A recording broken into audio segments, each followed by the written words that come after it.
Okay, let's dive right into this explainer. I want you to take just a second and visualize the sheer, overwhelming anxiety we so often feel the minute we open our feeds today. You know what I'm talking about, right? The mass cancellations, the completely toxic comment sections, the absolute lightning speed at which an internet mob can just form out of nowhere to tear someone apart over a single misplaced word. It's crazy. We live in a world where just logging on can genuinely feel like stepping onto a hostile battlefield.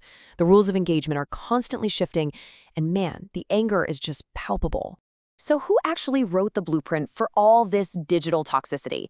If I were to ask you right now, you'd probably point fingers straight at the massive tech companies. And hey, it makes sense. We naturally blame the smartphones sitting in our pockets, the ever-present Wi-Fi, and those incredibly sophisticated algorithms that are literally engineered to keep us scrolling.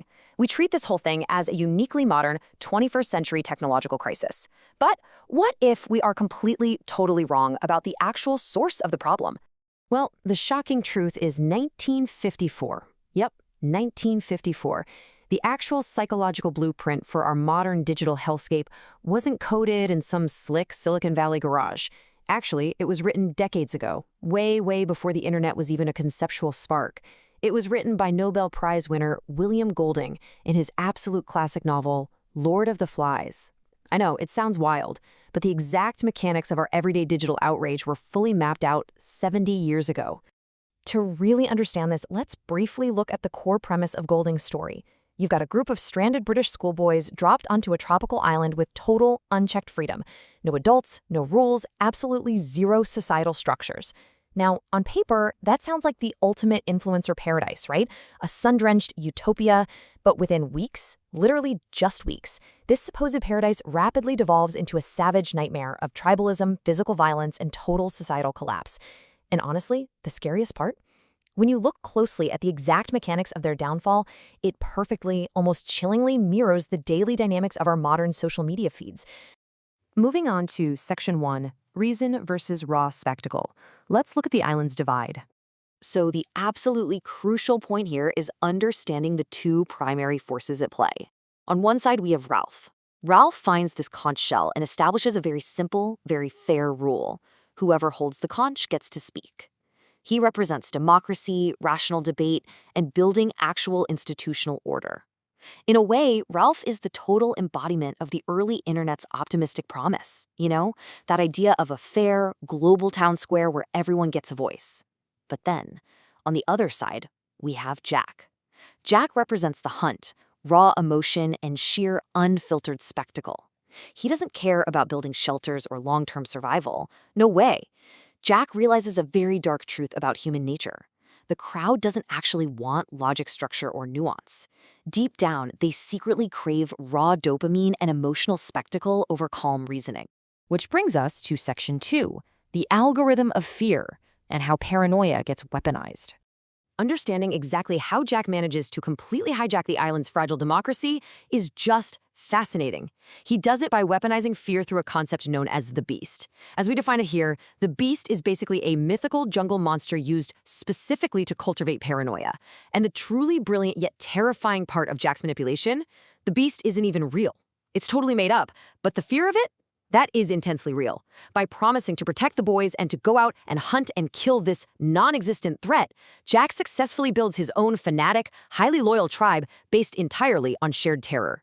Now let's connect this directly to our modern world.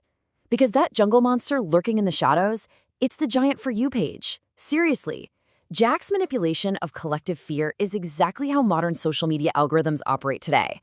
They're essentially designed to leverage that exact same psychological vulnerability in the human brain. They constantly identify what scares or angers us the most, and then they just feed it to us continuously. Let's break down exactly how algorithms explicitly reward Jack's exact strategy. First off, rage and fear generate the highest possible engagement metrics. The algorithm completely ignores Ralph's calm, rational debate with the conch. It's just too boring for user retention. Instead, the algorithm rewards pointing fingers at an enemy. It heavily rewards creating intense us versus them dynamics, and it builds massive, impenetrable echo chambers. In the modern era, we might call these groups political factions, intense fandoms, or just internet mobs. But make no mistake, the underlying psychology is identical. Group loyalty completely overrides objective truth.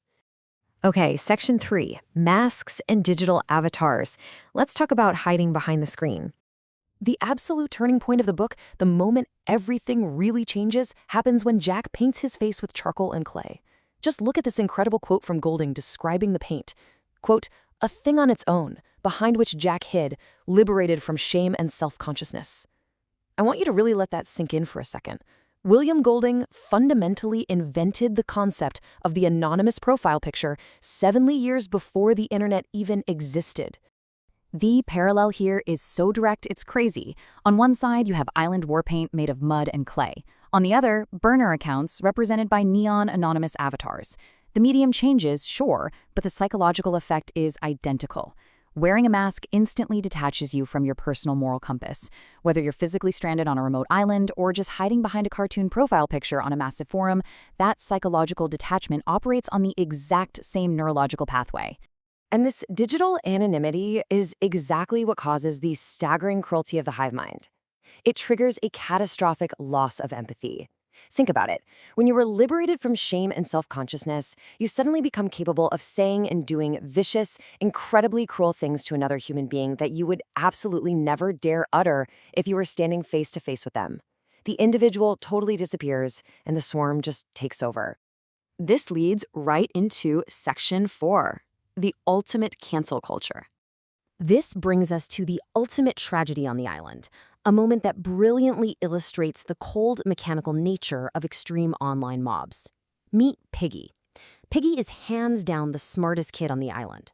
He has the glasses, which are absolutely crucial because they're the only way to light the signal fire.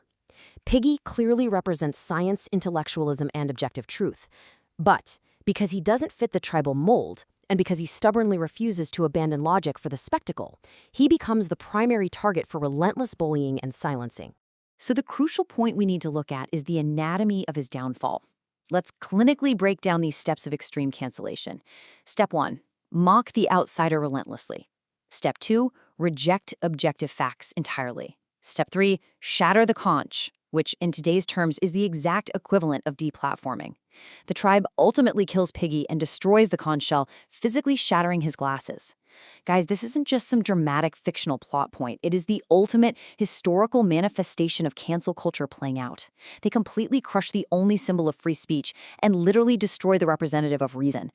The overarching rule we really have to understand from all this is simple but brutal. When nuance dies, the mob wins. Extreme online mobs don't actually argue with facts. You don't sit down and have a polite debate with Piggy. No, you destroy his character, you take away his platform, and you permanently silence his voice. The goal is never a resolution. The goal is the complete and total destruction of the perceived enemy. Moving to our final section, section 5, a very thin veneer. Let's look at this fragile illusion. Let's wrap this explainer up by confronting the core philosophical takeaway that Golding really wanted us to understand after he survived the horrific realities of World War II.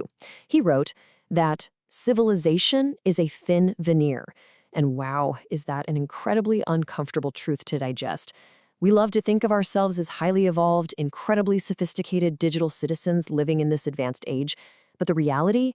Without the strict guardrails of real-world societal consequences, when you isolate people in a digital vacuum and just strip away accountability, our supposedly sophisticated humanity rapidly regresses right back into savage tribalism. The ultimate lesson I want you to take away from this explainer is this. Technology didn't create malice. It just handed us masks. The internet simply removed the adults from the room, essentially leaving us to our own devices on a massive global digital island. It proves that our current digital landscape isn't actually a modern tech problem at all. It's an ancient, deep-rooted human nature problem. We're reacting exactly as we always have when given anonymity and a captive audience. So, I want to conclude this explainer with a final, provocative question for you to really sit with and think about. Are you holding the conch? Or are you painting your face? Seriously, the next time you find yourself about to jump into a toxic flame war online, I challenge you to take a step back and evaluate your own behavior. Are you standing with Ralph, trying to hold on to rational debate and order? Or are you putting on the digital war paint, completely liberated from shame, ready to join Jack's mob? It's a choice every single one of us has to make every single time we log on. Thanks so much for joining me on this explainer. I really hope this provided a totally new framework for understanding the chaos on your screens. See you next time.